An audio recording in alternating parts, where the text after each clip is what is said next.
People have always found different and creative ways to express themselves. We took a look at certain forms of self-expression that can cause some serious health problems if they're not done correctly. Tattoos have become more and more popular over the years. These days, it isn't uncommon to see people with tattoos all over their bodies, but this form of artistic expression can create some harsh problems for those who decide to let people who aren't licensed put ink in their skin. I got 4 done in a house, and I've gotten 10 in a shop. The city of Rock Hill is not yet zoned for tattooing, but that doesn't mean there aren't safe places to get a great piece of artwork put on you close by. Charlotte has been zoned for tattooing for years. There are many shops and professionals who know how to avoid spreading diseases and infecting clients. The differences are very obvious. The ones I've gotten in the house didn't heal correctly, or the ink that they use was awful, pretty much. But the ink that they use in like normal shops, the tattoo artists that I use or that I go to normally, is their ink is awesome. Tattooing can be a wonderful form of self-expression, but be sure to do it in a professional environment where the tattooists are licensed. This is Chelsea Vicari reporting for Winthrop Close Up. Unlicensed artists are called scratchers for a reason. Avoid bad artwork and infection by visiting one of the many professional shops in Charlotte. This is Winthrop Close Up looking out for you. And replacing your old and worn out clothes can get really expensive, especially for college students. I talked with one organization that was more than happy to help us spruce up our wardrobes. Winthrop Student Alumni Council recently held a t-shirt swap to help promote school spirit at the university. Anyone sporting a top from another college was encouraged to exchange it for a shirt with the Winthrop logo instead. People were glad to give up their worn-out clothes, and SAC used the event to draw in the local community as well.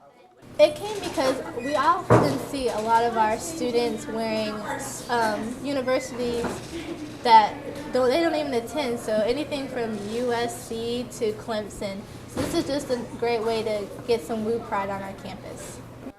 Nearly 200 shirts were given out between 3 stations set up around the campus. The group hopes that the design will inspire more participation in spirit days such as Garnet and Gold Friday. Scannable codes on the back of each shirt gave more information on the organization as well as other ways to show your school spirit. Students here, they typically wear things from another school, not in like a wrongdoing, but at the same time it's like, oh, I'm a student here at Winthrop, and I should show that, I'm actually happy about being a student here. All of the donations are being taken to the local Salvation Army located on Charlotte Avenue. And even though there are no more t-shirts left, SAC is encouraging people to continue digging through their closets and giving back to those in need. I know I personally have tons of clothes that I probably need to get rid of. What about you guys? I have tons of basketball shirts from high school that I can't even fit anymore, and they have got to go. Well, you know who's always rocking Winthrop gear? Athletes. This year, the women's basketball team shows more than just good stats. They actually took their season a little bit further. And some of our reporters visited the outdoors for a little adventure. We have all that and more when we come back with your Eagles Sports Update.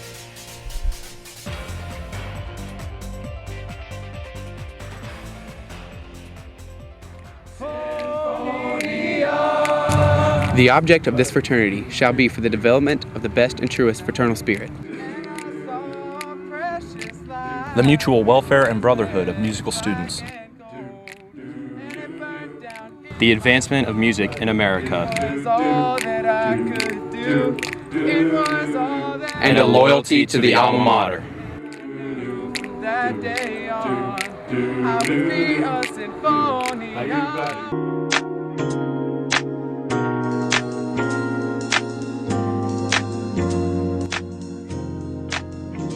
My hair is uncontrolled. Fierce.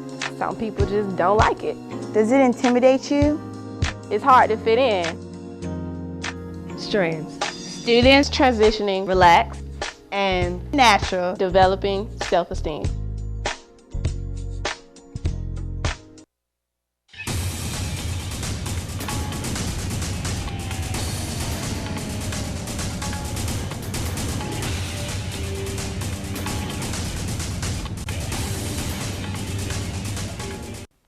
Hello and welcome back, Eagle fans. I'm Chelsea Brown with your Eagle Sports Update.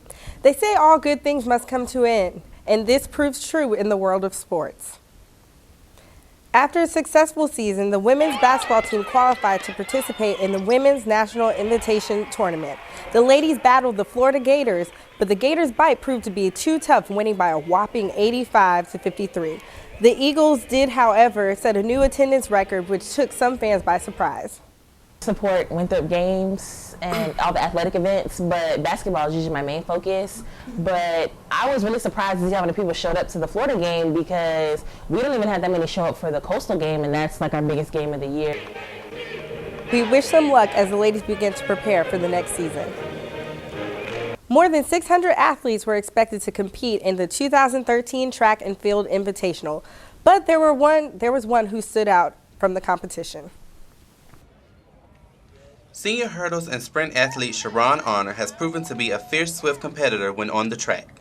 She recently won first place in the 60-meter hurdles and second place in the 200-meter dash at the Liberty University indoor track meet. Honor competed unattached in the 2013 Winthrop Track and Field Invitational. Although placed first in the prelims, Honor came up short in the finals, placing second in the 100-meter hurdles and third in the 200-meter dash. Of course, no one likes to lose or be less than first place, but in track, you win some, you lose some. So it's a humbling experience. Honor was clocked in 14.19 seconds to place second in the 100-meter hurdles and 24.66 seconds for third place in the 200-meter dash. She has high hopes for future competitions. I definitely want to be ranked among the top in my conference. I want to make it to regionals, make it to nationals, so I can run against people all over the country. Honor has competed for Winthrop for 4 years and has proven her place as one of the top runners. Sharon Honor has captured top performances from hurdles to sprints, and we look forward to her sprinting fast future competitions. I'm Demetri Williams reporting for Winthrop Close Up. To keep up with Sharon or other top performing athletes, visit the Winthrop's athletics page at winthropathletics.com. Outside of sports, one class has students roughing it in the woods. Zoe Iriziri tells us more. The outdoor education classes give students a chance to gain new experiences while getting in touch with nature. Because the class focuses on camping, one of the first things the instructor teaches the students is how to survive in the wilderness. Also, they're only allowed to bring one backpack, so what they pack and how they pack is very important. It's surprising. You can fit a lot of stuff on your back for not that much weight. I was relatively comfortable with the amount of stuff that I brought on the trip. The hardest part is like narrowing down what you're going to bring, because you think that you need a lot more than you actually do. And camping is just one of the many activities planned. We whitewater rafted the first day we got there, and we were out on the river for a couple hours, and then we hiked a total of 13 miles across 2 days with our big backpacks on, and it was awesome. While that might seem like a lot of work, both women said they would do it again. Really, honestly, all of it was great. Even if you don't like camping, it's just a good experience, and it just gives you a nice break from school. Infinger says the class provides a great opportunity to branch out. It's a nice class if you want to do something different but not have a whole lot of workload. This is Zoe Iriziri reporting for Winthrop Close Up. If you're interested in signing up for either class, they are listed as PHED 206. You can either take it as 1 or 2 credit hours. The adventure doesn't stop at class credit. There are outside activities that give students that adrenaline rush. Alex Jones has details. Get him off balance and get myself a good center of gravity. Physical Education 205, or known as the Introduction to the Martial Arts, is a course offered to any students who are interested in martial arts or looking for a chance to get a little exercise. Ishinru is good for really the American physique. It doesn't take a lot of wide stances and stretching. It's about half and half hand contact and feet contact, body and lower body techniques. The style of Ishinru karate originated in Okinawa, a small island off the coast of Japan. The style made its way to the U.S. after World War II and has found its way to the Winthrop campus. I have students that come here that looking to be better athletes. Maybe they're here on a scholarship for baseball or something else, and they want to work on their agility, their coordination. I have some students come in, they want to learn self-defense. Maybe it's a lot of women come in and want to learn how to defend themselves.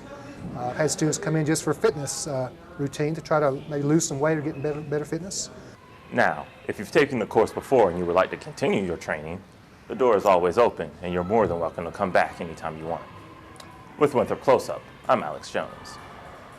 We've come to the end of our Eagle News today, but join us again next week as we give you the scoop on how insurance is in effect for student athletes if they are injured. Let's toss the ball to Zoe Irizarry with your arts and entertainment.